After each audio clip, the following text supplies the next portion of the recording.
kí wá pé a kú dédé àsìkò yìí, a kú ilé wa, kú iṣẹ́ ìran wa, kò ní sú wa, kò ní rẹ̀ wá láṣẹ Ìdùmarè. Ìyá mi Priscilla Ajayi, a kí yín pé ẹ káàbọ̀. Bá mi ọmọ Ògbóyè, a kí yín o, ẹ kú iṣẹ́ ìran bàbá wa. A kí mọ́ mi Fọlá bèbí pé ẹ káàbọ̀ sórí ètò mọ́. Ìyá mi Dọlá Mákọ́lé, a kí yín mà, ẹ kú iṣẹ́ ìran wa o. A dúpẹ́ lọ́wọ́ Ọlọ́run pé a ti dé sórí ètò lónìí níbikíbi tí ẹ wà lórígun mẹ́rin àgbáńlá ayé tẹ́ ẹ ti ń gbọ́ wa tí yóò ní dí o. Ọmọ ara yóò ní fi ẹgbàá, kò ní fi fún wa ní oúnjẹ. Màámi Níkẹ́ Ayọ̀, a kí yín pé ẹ káàbọ̀. Ẹ ṣé gan-an, àmọ́ lóore o. Kò ní sú wa, kò ní rẹ̀ wá lágbára Ọlọ́run. Ìpá ayé ò ní ká wa o. Ìpá ọ̀tá ò ní ká wa láṣẹ Ìdùmarè. Akínmàmí Modúpẹ́ Ọlá Onítìrí Abíọ́lá fún iṣẹ́ takuntakun tán ṣe fún ìran bàbá wa. Kí iṣẹ́ ìran yìí kó lè tẹ̀síwájú, kí ìran wa kó lè bọ́ ní oko ẹrú pátápátá. Bẹ́ẹ̀ ṣe ń làkàkà pé kí ìran wa kó bọ́ lóko ẹrú màmá. Ẹ ní jìn sọ́fìn ayé o, agbára Ìdùmarè. Ọmọ aráyé kò ní fi ẹgbàá, kò ní fi fún yín lóúnjẹ, lágbára Ọlọ́run ọba adẹ́dà ohun àṣẹ̀dá. Àwa ọmọ aládé, àwa ọmọ Yorùbá pátápátá níbikíbi tá a wà, a ti dé padà sí orí ètò tòní náà nìyẹn o. Ìyá mi fún mi, a kí yín pé ẹ káàbọ̀ sórí ètò mọ́. A ti dé sórí ètò nìyẹn o. Ẹ jọ̀ọ́ ẹ máa bá wa share ẹ̀. Ẹ máa share ẹ̀. Share the program please. Lórí ètò ti tòní, the rights of the indigenous peoples náà ni the rights of indigenous peoples náà la ṣe wà lórí ẹ̀. A ṣẹ̀ṣẹ̀ dé Article 9 ni.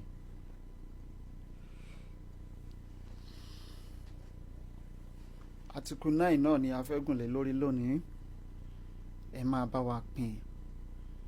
Bí a ṣe wà lórí ètò, èmi nìkan kọ́ ni mo wà ní orí ètò lónìí. Bá mi ọmọ Ògbóyè, àwọn náà ti wà ní ìkàlẹ̀ pẹ̀lú wa bí. Bá mi a máa kí n pé ẹ káàbọ̀ sórí ètò lónìí sáà.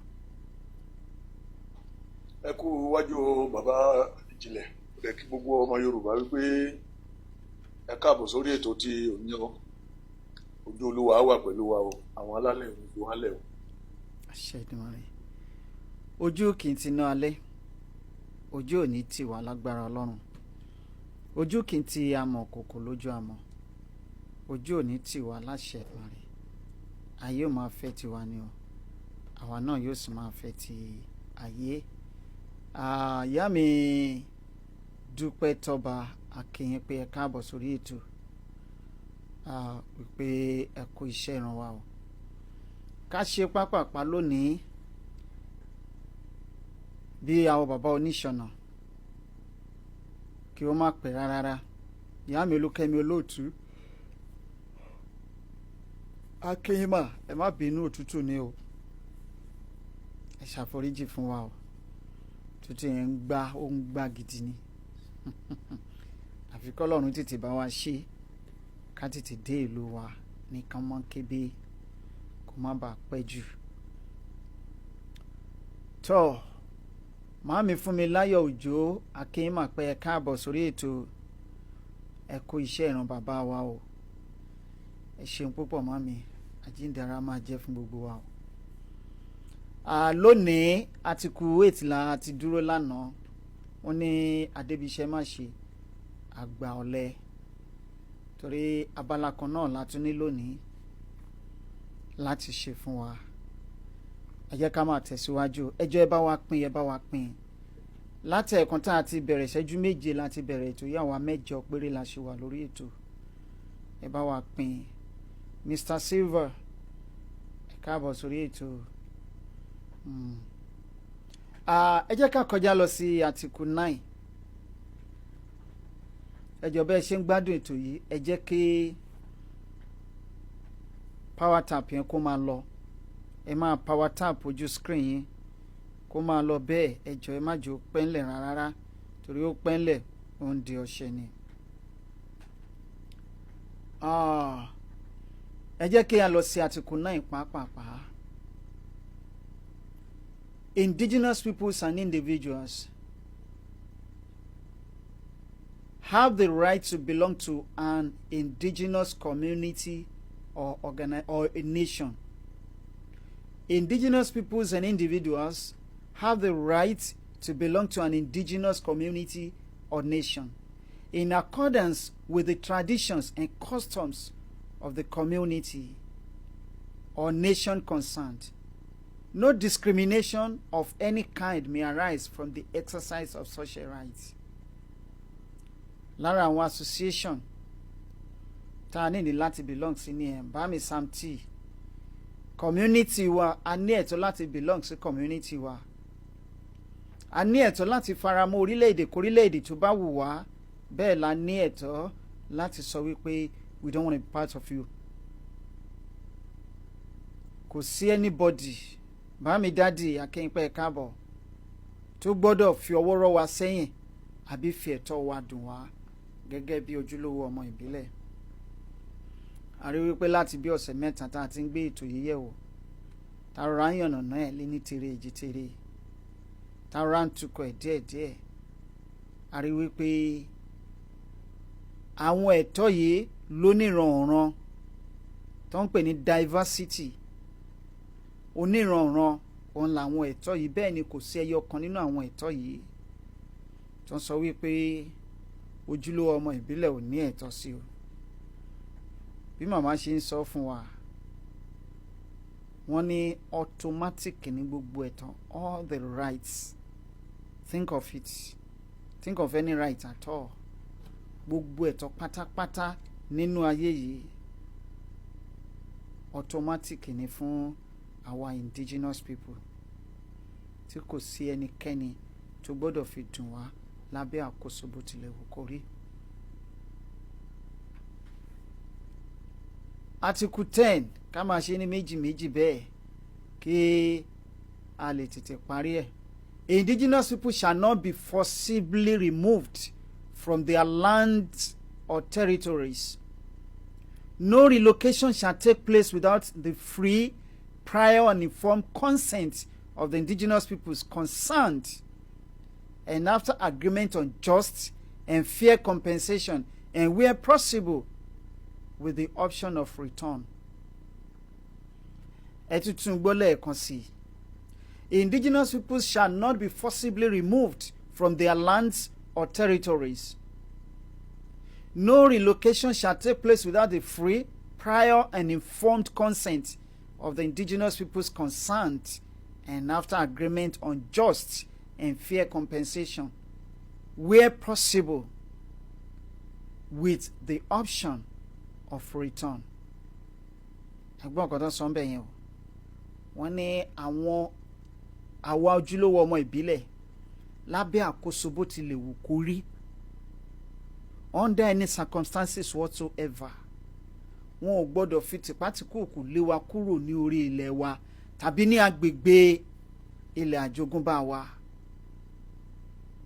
wọn ò gbọ́dọ̀ fi tìpátìkúùkù lé wa kúrò ńbẹ̀ not even an inch no gbọ́dọ̀ fi tìpátìkúùkù gbà lọ́wọ́ wa. No relocation shall take place without the free, prior and informed consent. Kò sí ìṣípòpadà kúrò lórí ilẹ̀ wa tó gbọ́dọ̀ wáyé láì jẹ́ wípé 1 ó wá láti inú wa.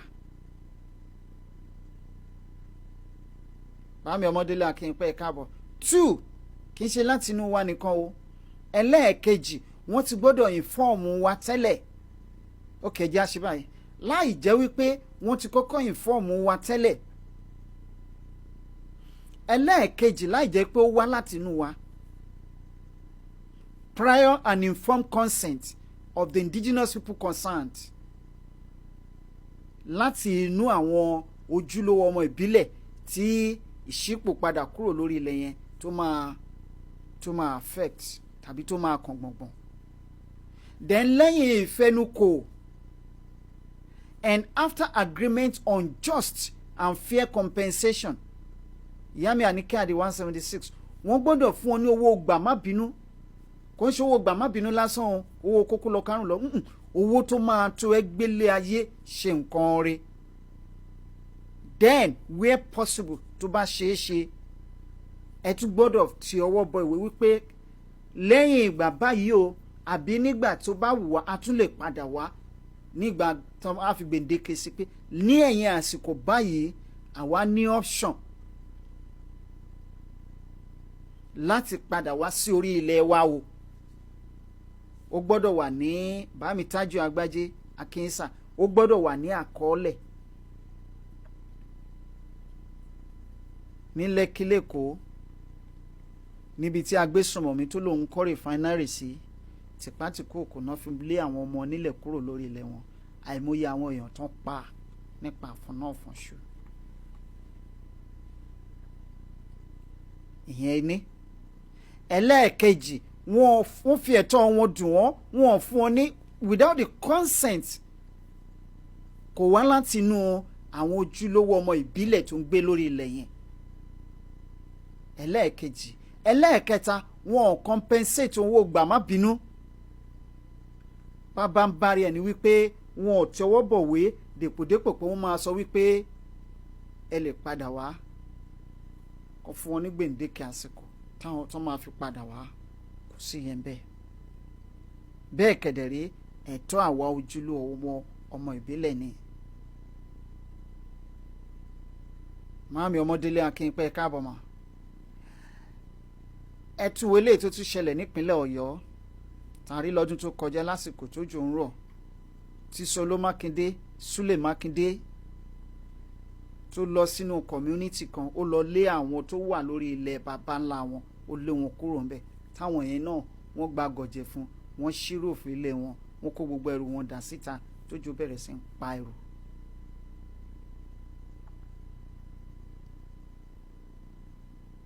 Ara àwọn ẹ̀tọ́ tán fi ń dùn wá léléyìí. Bí àpẹẹrẹ eléyìí tó ṣẹlẹ̀ sáwọn èèyàn wa níye wa ní nǹkan bí ọdún bíi 5 sí 6 sẹ́yìn táwọn lè padà sórí ilẹ̀ wọn lénìí àti bẹ́ẹ̀ bẹ́ẹ̀ lọ. Mélòó la fẹ́ kà nínú yín Adípẹ̀lẹ́. Ìyá mi Fátímọ̀ Lásìsì Akínpẹ́ káàbọ̀ mà. Gẹ́gẹ́ bí ẹ ṣe gbọ́ tẹ́lẹ̀ wípé èmi nìkan kọ́ ni mo wà lórí ètò lónìí, èmi àti àwọn bàbá wa ọmọ Ògbóyè lájọ wà lórí ètò. Wọ́n ní ẹnìkan kì í jẹ́ kílẹ̀ ó fẹ́. Màámi ọmọ Ògbóyè, ẹ ti gbọ́ àwọn àlàyé ohun tí a ti ṣe, ẹ bá wa dá sí ọ̀rọ̀ yìí o. Ẹ ṣé gan.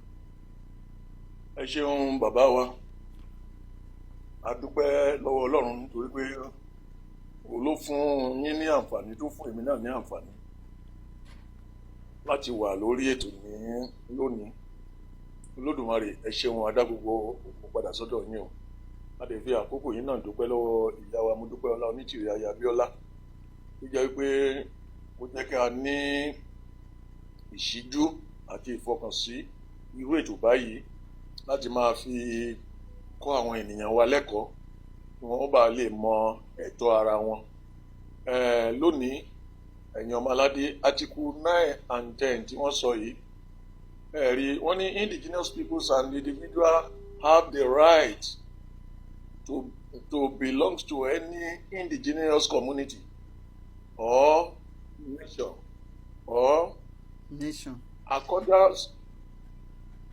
accordance with the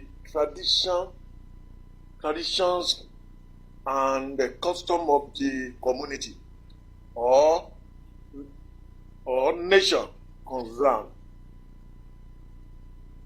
Jẹ́rí ọmọ aládé, àwọn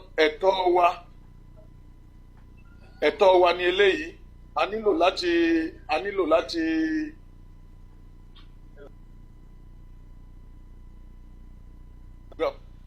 láti fi ọkàn wa, ẹ má bínú ẹ̀yin ọmọ aládé, a nílò láti fi ọkàn wa sí àwọn nǹkan wọ̀nyí wípé ǹjẹ́ ká jókòó ká ronú, ǹjẹ́ àwọn ẹ̀tọ́ tí wọ́n fẹnu bà, tí àwọn àjọ àgbáyé fẹnu bà ní inú ìwé yìí, ǹjẹ́ wọ́n jẹ́ kí a fi ǹjẹ́ wọ́n jẹ́ kí a rí ìgbà, ǹjẹ́ a jẹ àǹfààní ẹ̀, ṣé a lẹ́tọ̀ọ́ sí ìlú yìí àbí a lẹ́tọ̀ọ́ sí? Ǹjẹ́ irú àǹfààní yìí ǹjẹ́ nǹkan tí à ń jọ láì ní àbí àjọ láì? Tábàárí dájú, tábàárí nǹkan tó ń ṣẹlẹ̀ láwùjọ wa, a rí mọ̀ wípé àǹfààní àwọn ìjọba ìlú Nàìjíríà wọn ò jẹ́ kí ọmọ ìbílẹ̀ pàápàá jùlọ ọmọ Yorùbá kí wọ́n ní ẹ̀tọ́ sí àwọn nǹkan wọ̀nyí, nítorí pé wọ́n ń fi ẹ̀tọ́ wa dùn wá. Àkókò yìí ni àwa ń rọ gbogbo wa wípé ẹ má ṣe jẹ́ kí ẹ̀kọ́ yìí kó lọ lásán. Gbogbo nǹkan tá a ní ẹ̀tọ́ sí ni wọ́n ti yànnàná ẹ̀ fún wa, tí wọ́n ti ṣe àkọsílẹ̀ nínú ìwé òfin yìí.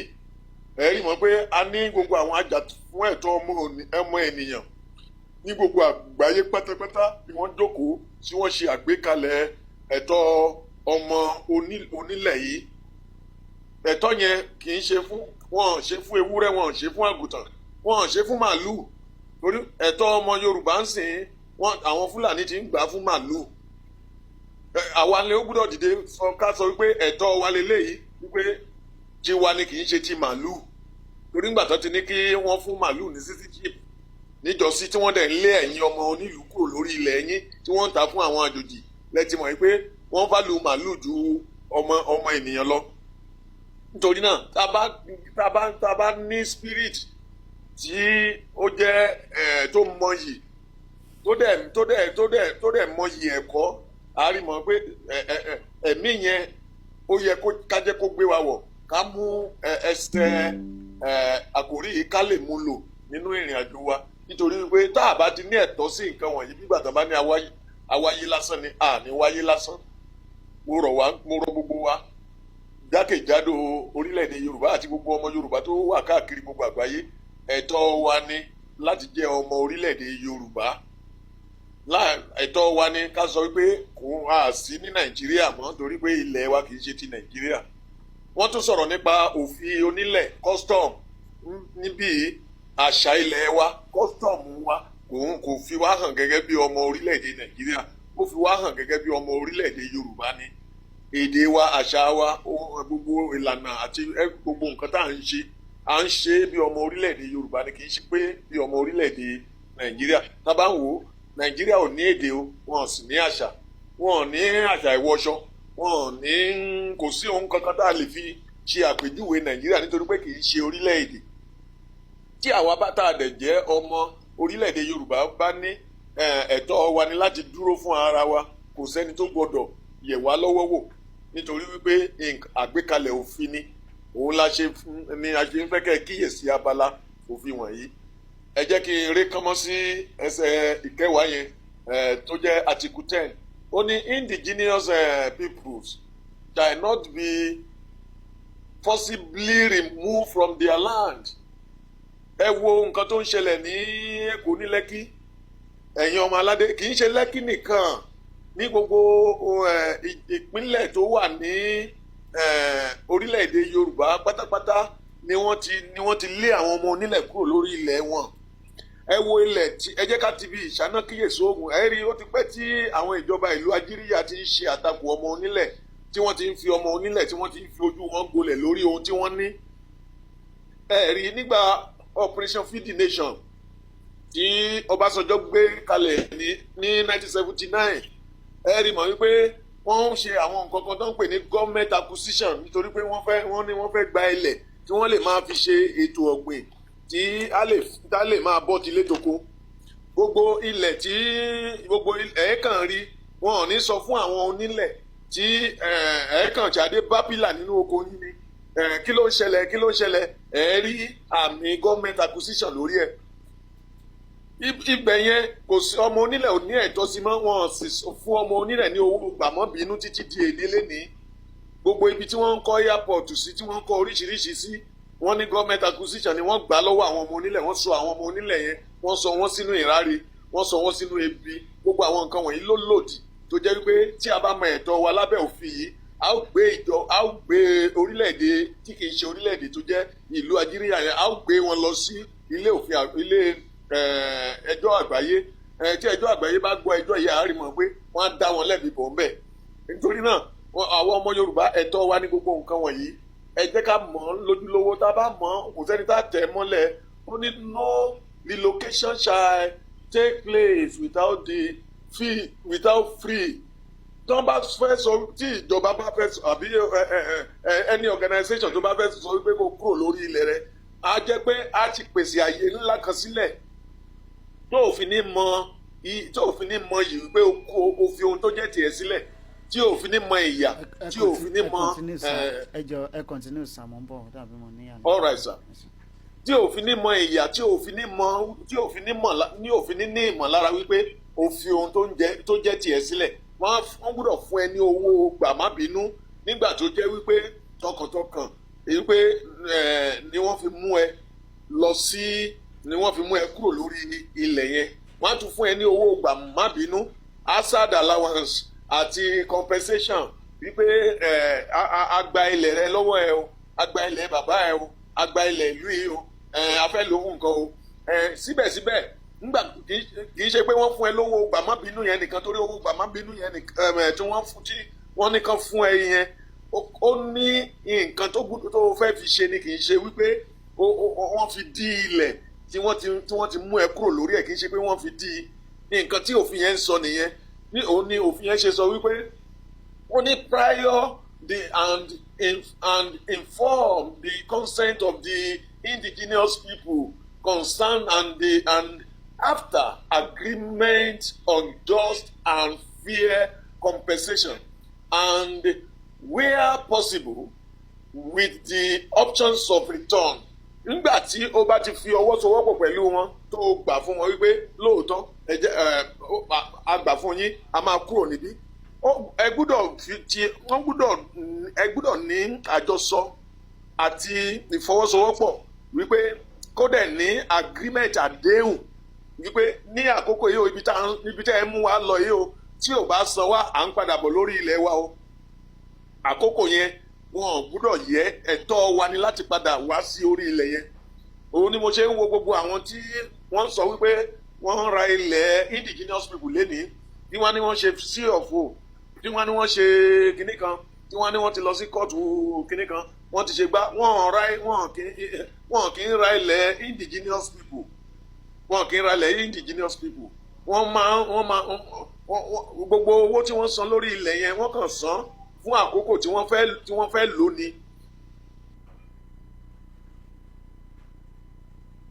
Tí wọ́n san fún àkókò tí wọ́n fẹ́ lò ní. Nígbà tó bá dẹ̀ ti yá yín, tó jẹ́ pé gbogbo àwọn nǹkan tí wọ́n ń ṣe yẹn, tẹ́ ẹ jọjọ fi ọwọ́ sí yẹn, tí àkókò yẹn bá ti expire, tẹ́ ẹ fẹ́ padà sórí ilẹ̀ yín, wọn ò gbúdọ̀ dá yín lọ́wọ́ kọ́. Wọn ò gbúdọ̀ sọ wípé kò sáyè. Wọn ò gbúdọ̀ sọ wípé dandan ni wípé wọ́n á deprive fún yín ní ẹ̀tọ́ wípé tàbí kán máa sọ fún yín pé ẹ̀ lẹ́tọ̀ọ́ sí irú ilẹ̀ bẹ́ẹ̀ mọ́. Nítorí náà àwa ọmọ aládé, àkókò tí ó yẹ kí a mọ ẹ̀tọ́ wa láwà yìí. Ọ̀pọ̀lọpọ̀ wa nífẹ̀ẹ́ láti padà sí ilẹ̀ Yorùbá tí a wà ní tá a wà ní òkè rere. A nífẹ̀ẹ́ láti padà sí orí ilẹ̀ bàbá wa Ẹ̀wù, ṣùgbọ́n àwọn ìjọba ìlú Nàìjíríà wọ́n ti gba ilẹ̀ yẹn lọ́wọ́ wa. Wọ́n wá sọ wípé keep off. Wọ́n kọ síbẹ̀ gàdàgbà keep off. This is military zone. Kíní kan bí wọ́n ṣe ń gbé sórí ilẹ̀ wa nìyẹn, tí wọ́n ń dáyà fò wá, tí wọ́n ń dáyà já wa, tí wọ́n ò jẹ́ kí a lẹ́tọ̀ọ́ sórí ilẹ̀ wa. Òun náà tún fẹ́ ṣe fún orílẹ̀-èdè Yorùbá wípé àwa ọmọ Yorùbá à ní ẹ̀tọ́ sí orílẹ̀-èdè wa mọ́. Ẹ wá wo Àtìkù tẹ́ nìyẹn, gbogbo nǹkan tó sọ. Ọlọ́run á ràn wá lọ́wọ́. Ẹ jẹ́ ká farabalẹ̀ ká máa ka àwọn ìwé òfin yìí.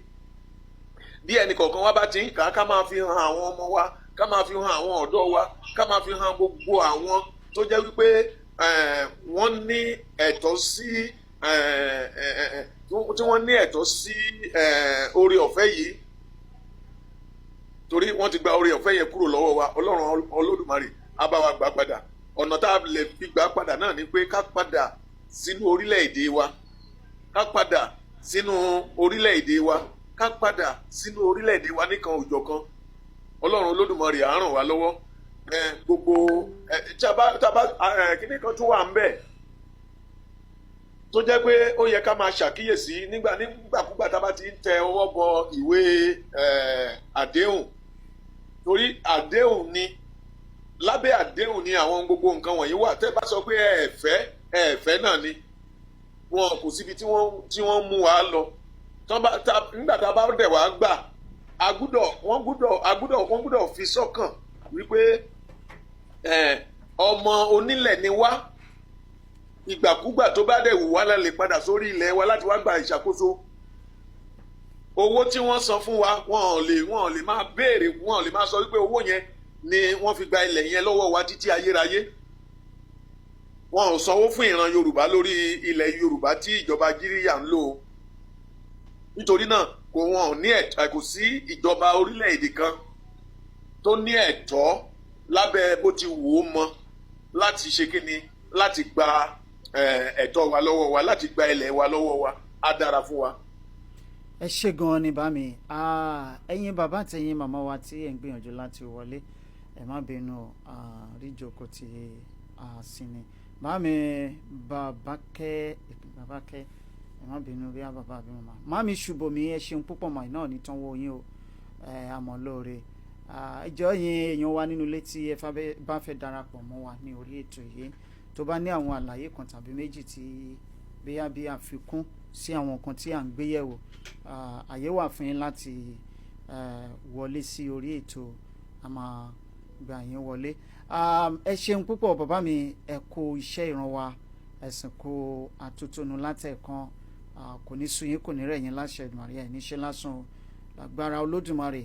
Láìpẹ́ láì jìnnà ilẹ̀ Yorùbá tí gbogbo wa ń lépa èyí tí a ti dé tán pẹ̀lú àṣẹ lọ́wọ́ Olódùmarè, wọn ò ní fi èmi àti ẹ̀yin, wọn ò ní fi wá ṣe àwátì o.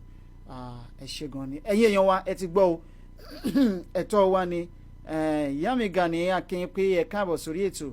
Ẹ̀tọ́ wa ni gẹ́gẹ́ bí ojúlówó ọmọ ìbílẹ̀, kò sí ẹnikẹ́ni tó ní ẹ̀tọ́ tàbí ní agbára tó gbọ́dọ̀ sọ pé òun fẹ́ lé wa kúrò ní orí ilẹ̀ wa láì jẹ́ pé ó wá láti inú wa. Wọ́n gbọ́dọ̀ jókòó kán bá wa sọ̀rọ̀, a nílò ilẹ̀ yín, kí lẹ fẹ́ ṣe fún wa. Lóhun nǹkan tó túmọ̀ sí bíbá ni wípé wọn ò kí ń ra ilẹ̀ ọmọ onílẹ̀. Ilẹ̀ indigenous people is not for sale, kò sí fún títà. Lábẹ́ àkóso bó ti lè wù kórí tàbí iyekíye tí ìbáwò kan fi lọ ọmọ onílẹ̀, ilẹ̀ ọmọ onílẹ̀ ò sí fún títà láéláé. Wọ́n lè lease out ni, ìyẹn ni pé wọ́n á yá wọn gbà kó o yá lò fún ìgbà díẹ̀ onígbèǹdéke. Kò sí ọmọ onílẹ̀ tí wọ́n gbọ́dọ̀ fi ẹ̀tọ́ ilẹ̀ bàbá ẹ̀ dùn àbí kán fi tìpátìkúùkù kán fi lé kúrò lórí ilẹ̀ bàbá ẹ̀ láéláé, kò jọ. Ìyẹn ni section 10. Ṣùgbọ́n a rí i pé ní ilẹ̀ location 419 lénìí tìpátìkúùkù ni. Ẹ jẹ́ ká kọjá lọ sí article 11 ní section 1 tó sọ wípé indigenous peoples have the right to practice and revitalize their cultural traditions and customs.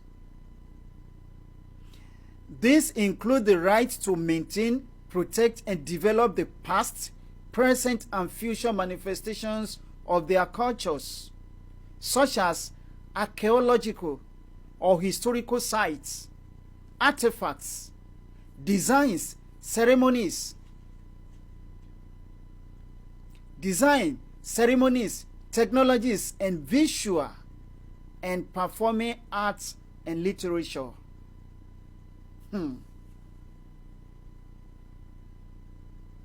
Ẹ̀yin tẹ́ wà ní ìlú Òṣogbo How Market, Màámi Yétúndé Akínpẹ́ ẹ káàbọ̀ mọ́. Ẹ ní access sí odò Ọ̀ṣun, wọ́n gbé fáwọn Ìgbò tó tako òfin àgbáyé ní abẹ́ ìkéde tí à ń kà lọ́wọ́lọ́wọ́ yìí. Indigenous peoples have the right to practice and revitalize. Wọ́n ní ẹ̀tọ́ láti ṣe àgbédìde padà àṣà wọn. Wọ́n ní ẹ̀tọ́ láti gbé àṣà wọn lárugẹ tàbí àṣà tó jẹ́ pé ó ti ń sọnù, ó ti ń dòkú lọ, kán tún jí dìde padà.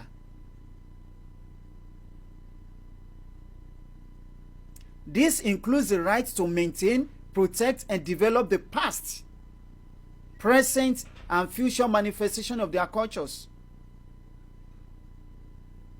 such as archaeological.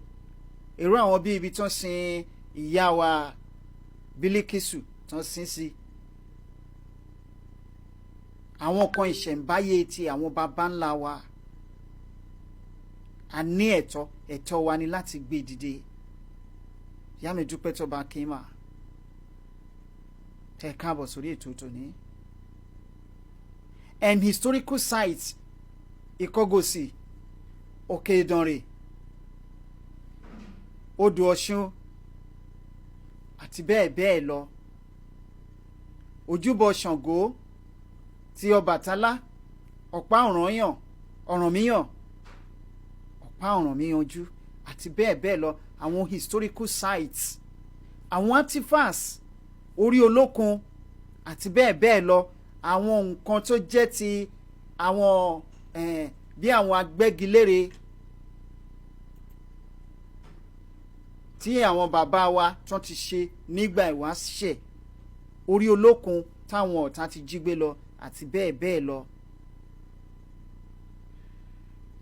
Designs adìẹ kọ̀wé òyìnbó kàátì lára òkúta nídànrè ara ẹ̀ náà ni.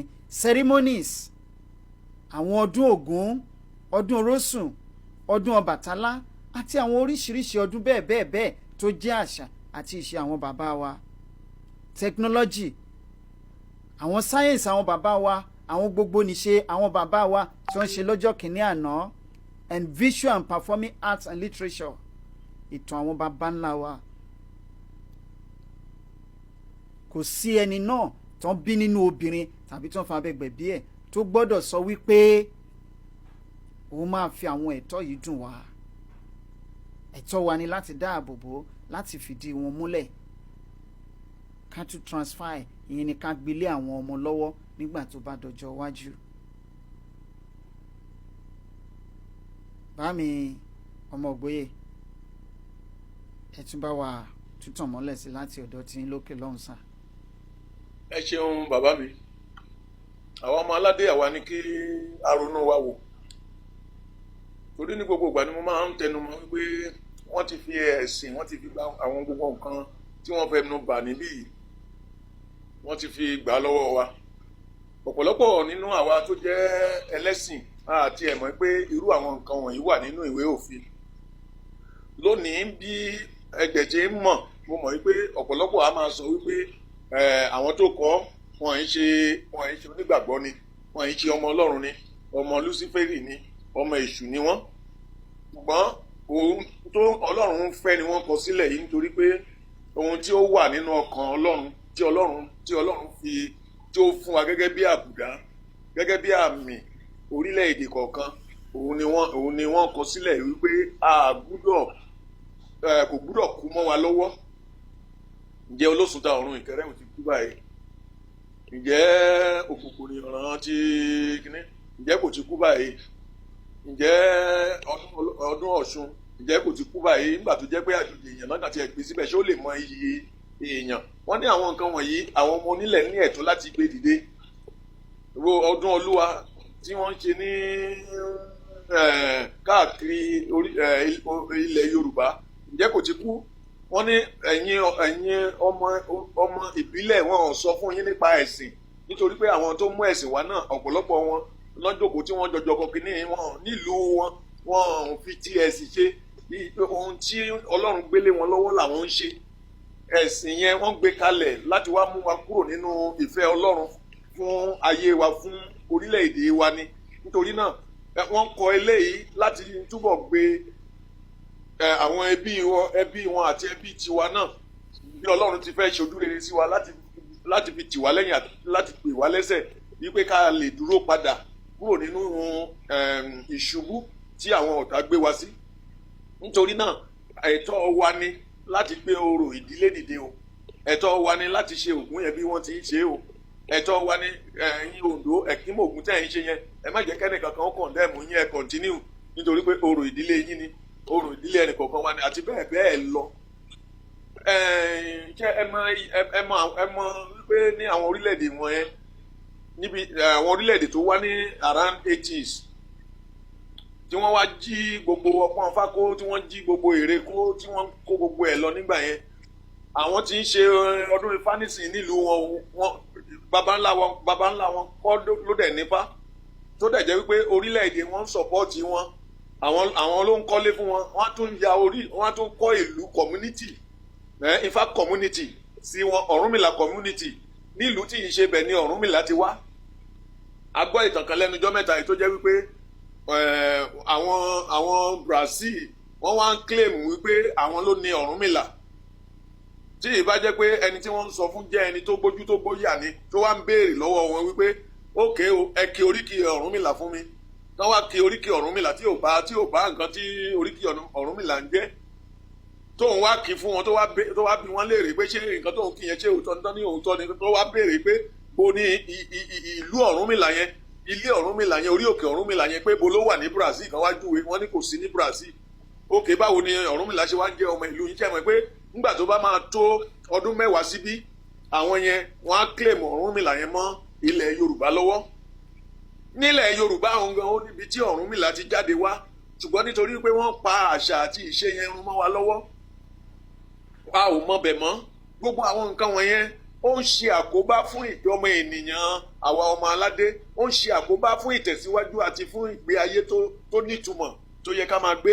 ó ń ṣe àkóbá fún ìgbé ayé ọlọ́ba tó yẹ ká máa gbé òun ni ìjọba àgbáyé ṣe fọwọ́ sí pé wọn ò fẹ́ kí àwọn indigenous people kan parun lórí ilẹ̀ so wọ́n ní ẹ̀tọ́ láti gbé àṣà àti ìṣe wọn tó bá ti ń kú wọ́n ní ẹ̀tọ́ láti gbé dìde ẹ má jẹ́ àtànra wa Ọlọ́run ò lè dá ẹnikẹ́ni lẹ́bi lórí wípé bóyá ó ṣòro ìdílé ẹ̀ tàbí ó ṣe àṣà ìlú ẹ̀ ó ṣe nǹkan kan ẹ jẹ́ kí gbogbo wa ó tẹra mọ́ ká padà òun la fi lè mọ orísun wa òun làwọn ọmọ wa fi lè dá orísun wọn mọ̀ a dúpẹ́ lọ́wọ́ àwọn bàbá wa kan tí wọ́n kó lẹ́rú ọmọ tí ó wá sí tó padà wálé láti ìtàn àti oríkì orílẹ̀ àti ìdílé ló fi wá sílé ló fi trace ìlú ẹ̀ wá tí wọ́n fi mú lọ Kétu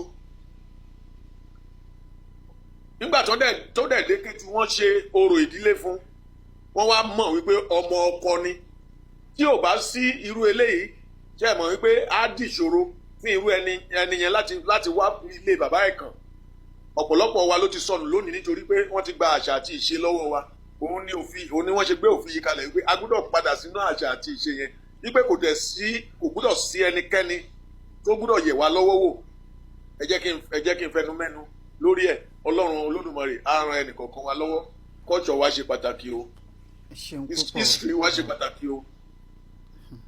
ẹ ṣé gan-an ní bá mi gẹ́gẹ́ bí mo ṣe sọ ńgbà tí ètò tòní fẹ́ bẹ̀rẹ̀ pé a ní lọ jìnnà jùjùjù lónìí abala yọkan náà ni a máa gbéyẹ̀wò ṣùgbọ́n kí a tún máa lọ ẹ jẹ́ ká wo abala ìkejì ti àkòrí kọkànlá yẹn tí à ń pè ní section 2 ní abẹ́ article 11 tó sọ wípé states shall provide redress through effective mechanisms which may include restitution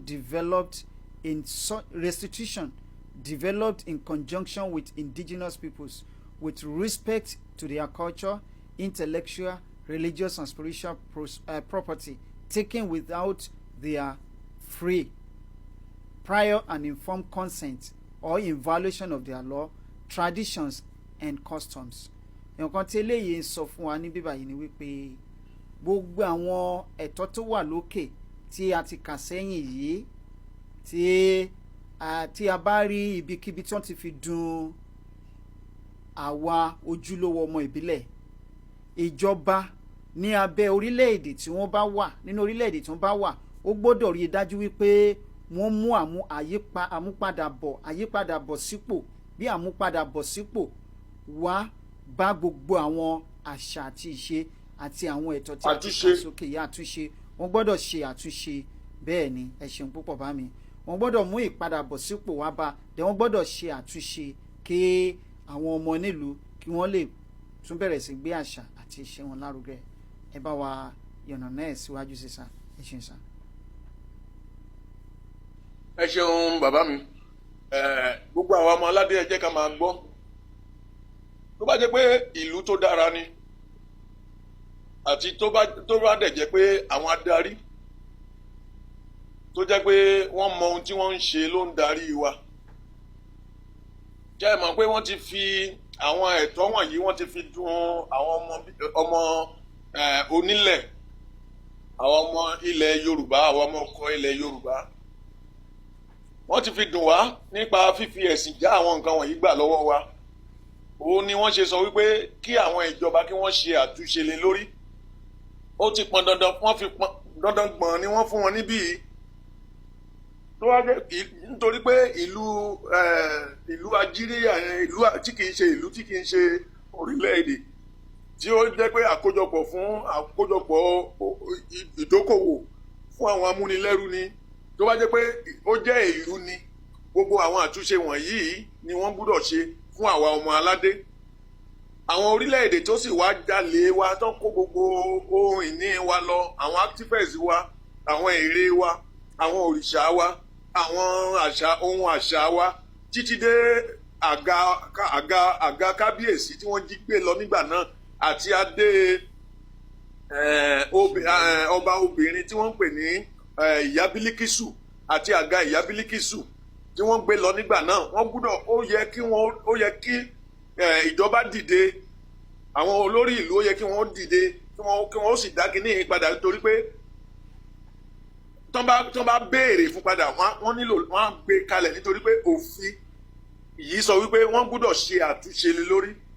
Òun ní àwa ọmọ Yorùbá ṣe dìde tí Ọlọ́run fi rán ìyá wa Modúpẹ́ Ọlá Onítìrí aya Abíọ́lá sí wa o, wípé ká múra kán lè bá wa ṣe kí Yorùbá gẹ́gẹ́ bí orílẹ̀-èdè olómìnira kó lè gba ipò rẹ̀ padà. Ẹlòmíì lè máa sọ pé báyà ẹbọ ni àbí nǹkan, kì í ṣe ẹbọ, bí kò ṣe pé a fẹ́ gba, ó yẹ kí wọ́n rà wá padà sínú ipò tí wọ́n ti gbà lọ́wọ́ wa kúrò tẹ́lẹ̀tẹ́lẹ̀ tó sọ wá sínú ìparun, kí wọ́n lè ṣe àtúnṣe rẹ̀ fún wa. Àtúnṣe ni wọ́n ń béèrè fún níbí. Ó dìgbà tá a bá délẹ̀ Yorùbá lọ́rọ̀ kan ṣá ká tó lè rí àtúnṣe yìí ṣe. Orílẹ̀-èdè tí kì í ṣe orílẹ̀-èdè tí wọ́n ń pè ní Nàìjíríà kò lè ṣe àtúnṣe yìí fún wa o. Àwọn ìjọba gbésùmọ̀mí tó wà nínú ẹ̀ wọn ò lè ṣe àtúnṣe yìí. Òun la àwọn ọmọ aládé ṣe gbúdọ̀ pa kìtì mọ́ra ká jẹ́ kí àwọn ìjọba délé wa kó bẹ̀rẹ̀ iṣẹ́, ká bàa lè gbádùn ohun tó ń bẹ nínú ìwé yìí. Ọlọ́run á ràn wá lọ́wọ́. Àmín. Ẹ ṣeun púpọ̀ bàbá wa. Àwọn ọmọ aládé pátápátá a lérò pé a tún ti gbọ́ ètò ti tòní. Ẹ̀tọ́ yìí ṣì ń tẹ̀síwájú, ó ṣì ń tẹ̀síwájú sí ni. Ẹ má jẹ́ kí ẹnikẹ́ni kó fi ẹ̀tọ́ wa kó fi dùn wá o. Ẹ jọ̀ọ́ ẹ jẹ́ kí a dìde láti jà fún ẹ̀tọ́ wa. Wọ́n ti fún wa ní àǹfààní láti ṣe kíni láti jà fún ẹ̀tọ́ wa báyìí. Wọ́n ti fi hàn wá àwọn ẹ̀tọ́ tá a ní. Ẹ jọ̀ọ́ láti ẹ̀kan tá a ti wà ní orí ètò, àwa 16,000 péré ní lọ́ọ̀fù tá a ṣeré láti lo ìṣẹ́jú mẹ́rìndínláàádọ́ta báyìí. Ẹ jẹ́ ká máa power tap ojú screen wa. Ẹ jọ̀ọ́ wọ́n ti bá wa kọ síbẹ̀ àwọn ẹ̀tọ́ tó jẹ́ ẹ̀tọ́ títí wa. Ó wá kù sí wa lọ́wọ́. Wọ́n ní alágẹmọ ti bímọ rẹ̀, àìmọ́jó ó kù sọ́wọ́ ọmọ náà. Ó wá kù sí wa lọ́wọ́ bóyá a fẹ́ dáàbò bo ẹ̀tọ́ wa, bóyá a fẹ́ jà fún ẹ̀tọ́ wa, àbí a ṣetán a nílò ẹ̀tọ́ wa. So nítorí ìdí èyí àwọn ọmọ aládé gbogbo ìgbà tí a bá ti wà lórí ètò àrọ̀wá àbẹ̀wá ẹ jẹ́ máa bá wa pín ètò yìí torí ó ṣe pàtàkì. Ọ̀pọ̀lọpọ̀ nínú wa ni ò mọ ẹ̀tọ́ tó ń ní, a sì ní láti máa yànnàná ẹ̀ kó bá lè yé wa dáadáa. A nírìn jù báyìí lọ ní abala ti tòní torí kì í dùn kó pọ̀, ṣókí òun náà ni ọbẹ̀ oge.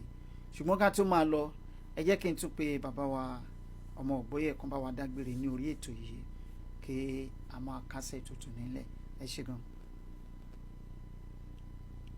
Ẹ ṣeun bàbá wa. Ó kí gbogbo ẹ̀yin ọmọ aládé wà ní ojú ìwòran wa látàárọ̀ tí ẹ̀dẹ̀ ń gbọ́ wa ẹ̀tọ́ wa ni wípé ká béèrè fún gbogbo ẹ̀tọ́ wa kí á dẹ̀ mú lò kí ohun gbogbo tó dẹ̀ tí wọ́n dẹ̀ kọ síbí yìí ẹ̀tọ́ wa ni ẹ má jẹ́ kí wọ́n fi ẹ̀sìn gba gbogbo nǹkan wọ̀nyí lọ́wọ́ wa ìjọba ọ̀run tó o bá ti fi ẹ̀tọ́ ẹ̀ sílẹ̀ níbí ohun tí wọ́n á kọ́kọ́ béèrè gẹ́gẹ́ bí ìwé ìdánimọ̀ ẹ nígbà tó bá dé ibodè ìjọba ọ̀run òun ni wípé ǹjẹ́ o ṣe ti ìran ẹ tó o bá ti sọ pé o ò ṣe ti ìran ẹ pé wọ́n ti mọ̀ pé o ò yẹ fún ìjọba ọlọ́run nìyẹn o lágbára ọlọ́run olódùmarè a ò ní pàdánù ìjọba ọlọ́run o. tó ẹ ṣeun púpọ̀ bàbá wa lẹ́ẹ̀kan sí àmọ́ lóore o ìran òun ló ṣáájú ẹ̀sìn torí ọwọ́ gẹ́gẹ́ a máa ṣáájú ijó tó bá wá jẹ́ bẹ́ẹ̀ àwọn ọmọ aládé ẹ má jà á sùn tẹ̀tẹ̀rẹ̀ o ká máa han ọrùn torí àìlèjà ló ń jẹ́ wọn òbí mi nílẹ̀ yìí ojúlé bàbá ẹni kì í gbèjà ẹni ẹ jẹ́ ká dìde láti jà fún ẹ̀tọ́ wa ohun tí a kò bá jìyà fún kì í lè tọ́jọ́ èyí tá a bá fara ṣiṣẹ́ fún òun náà nìkan ló lè pẹ́ lọ́wọ́ ẹni. ẹ bá wa pàdé lórí YouTube ní alẹ́ ètò ní nìkan bí aago 5 ilẹ̀ Yorùbá ìrọ̀lẹ́ ètò ní ẹ má gbàgbé ẹ bá wa fọ́lò péèjì yìí o ẹ bá wa pín káàkiri àgbáńláyé kò ní sú wa kò ní rẹ̀ wá láṣẹ Èdùmàrè títí di ọ̀la tí a ó tún máa pàdé bí Olódùmarè bá fa bíbọ̀ rẹ̀ sẹ́yìn ojú wa kò ní kó àtúnrí bákan náà ni etí wa kò ní kó àtúngbọ̀ orin àṣà ilẹ̀ Yorùbá ó dìgbà kan náà.